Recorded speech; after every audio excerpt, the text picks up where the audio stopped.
E na aula anterior nós falamos sobre os tipos de ameaças. Nesta aula e nas próximas falaremos sobre cada uma destas ameaças. Nesta aula sobre malwares, os principais objetivos são: faremos uma introdução ao malware, falaremos sobre os tipos de malwares, os impactos reais do malwares nas organizações, prevenção e medidas contra os malwares e concluiremos ao final, né? O que podemos concluir após esse aprendizado. Vamos lá, começando por uma introdução. Por definição, em consulta ao nosso amigo ChatGPT de maneira sucinta, né, de maneira objetiva, malwares são softwares maliciosos.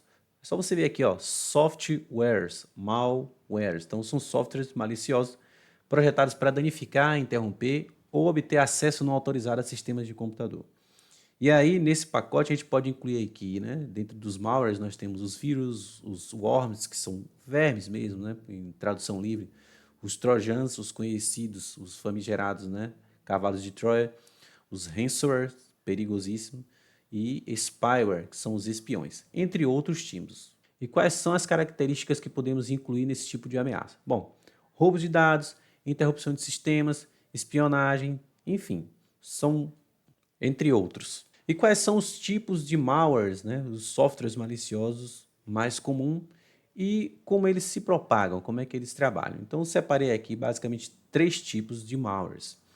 O vírus, bastante conhecido, os worms, que são os vermes, e os trojans, ou os cavalos de Troia. Né?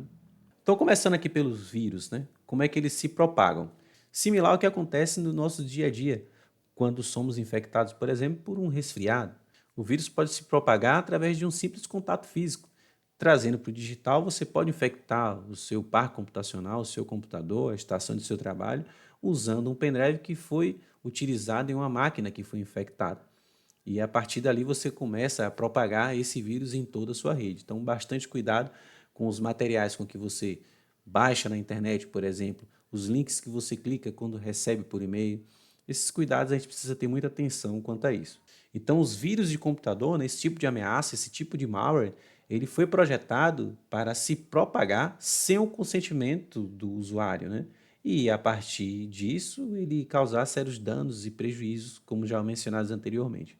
Um caso muito emblemático e famoso foi o vírus, a propagação de um vírus conhecido como I Love You, nos anos 2000. Nesse período, era muito comum as correntes por e-mail, né? Quem tinha aí o Hotmail, por exemplo, da Microsoft, recebeu esse vírus aí. E lá no assunto dizia assim, I love you, e aí tinha uma mensagem e tinha um anexo. E quando a pessoa clicava nesse anexo, automaticamente ele infectava a sua estação de trabalho ou até a computação pessoal, e a partir daí ele começava a espalhar esse vírus via rede, pois ele pegava todos os contatos, né, que estavam lá no seu e-mail e disparava para todos os seus contatos, infectando assim rapidamente toda a sua rede de contato, todo o seu network. Então esse vírus, né, essa ameaça, essa propagação ficou muito conhecido no período dos anos 2000, aquele período em que a internet começou a se tornar popular, ganhar notoriedade, né? Um outro tipo de malware também muito comum são os worms, né? Ele tem uma diferença aí do vírus, né? Os worms, eles são autônomos, eles não precisam de autorização do usuário, como, por exemplo, clicar em um link para fazer um download de um anexo. Ele se instala na rede e fica procurando ali, né, a partir de uma máquina infectada, ele fica procurando vulnerabilidades na rede e a partir daí ele começa a se propagar através dessa vulnerabilidade. Basicamente, a diferença entre um vírus e um worm está na sua autonomia. Ele não necessariamente precisa de uma ação, né, de uma ação do usuário. Então, se uma máquina da rede estiver infectada com um worm, provavelmente todas as outras máquinas estarão infectadas também. Um caso também bastante conhecido, né, bastante emblemático, vamos dizer assim, foi em 2017 com o WannaCry, que era um tipo de worm, como eu disse, né, no exemplo, que ele não precisa de uma ação humana, né? Entretanto, ele se espalhou através de exploração de uma falha, né, de uma vulnerabilidade no Windows, conhecida como Eternal Blue, e à medida em que ele se espalhava, ele capturava informações, criptografava essas informações e pedia um resgate em Bitcoin. Foi um caso bastante conhecido para a época, até hoje, né, em pesquisa você vai encontrar muito aí esse tipo de ataque, esse tipo de ameaça, né? E, e além de tudo, ele terminou afetando aí hospitais, empresas, enfim, foi bastante conhecido aqui nesse período. Seguimos com mais uma ameaça, mais um tipo de malware que são os trojans, né, ou os cavalos de Troia. Para quem conhece aí o básico do cavalo de Troia, basicamente é um tipo de ameaça que ele precisa apenas de uma brecha, né, de uma vulnerabilidade no seu computador para se movimentar lateralmente, podemos assim dizer, e a partir disso abrir margens para outras infecções. E aqui a gente pode citar o caso também do Zeus Trojan, que basicamente atacou instituições financeiras e bancos. E os impactos causados por esse tipo de ameaça, os malwares. Bom, o WannaCry, como já mencionamos anteriormente, foi um ataque global. Ele ficou conhecido justamente pela velocidade com que ele se propagou. A gente está falando de 2017. A internet ela evoluiu muito rápido de lá para cá, então para o período foi algo que realmente ganhou uma notoriedade muito grande. Tivemos também o NotPetya, né, que foi um ataque que também paralisou corporações muito grandes. E aqui eu trago o exemplo da Maersk, que é uma empresa de logística marítima, né, que atua no transporte marítimo de grandes cargas. Então imagina aí, né?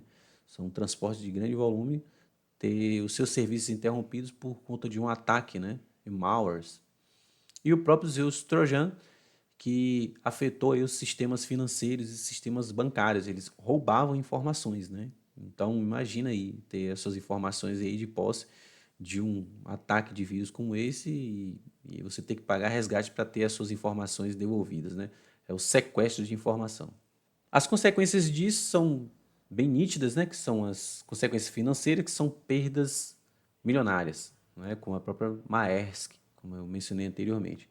Tem a questão da reputação, pois a confiabilidade, né, em marcas, né, e empresas, você deixa de confiar porque você deixou informações, dados seus, né, confiou esses dados, essas informações e esses dados eles foram vazados ou sequestrados, né?